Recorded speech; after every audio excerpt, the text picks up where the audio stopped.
আসে salient features of the world, physical geography same syllabus রয়েছে।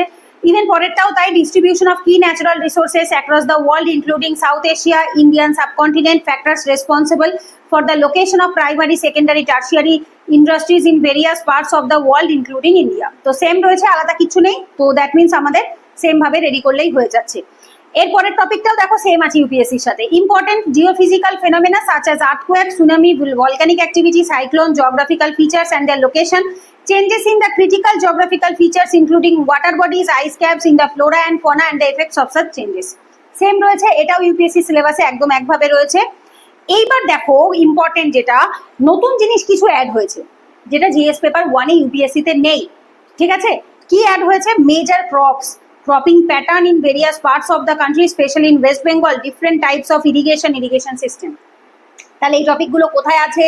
এই টপিকগুলো ইউপিএসসি জিএস পেপার 3 তে আছে, ইকোনমির মধ্যে পড়ে। ইরিগেশন, ক্রপিং প্যাটার্ন, এগ্রিকালচার বলে একটা আলাদা টপিক আছে ইউপিএসসি জিএস পেপার 3 তে, সেটা দেখো ডাব্লিউবিসিএস এর জিএস পেপার 1 এ এনে দেওয়া হয়েছে।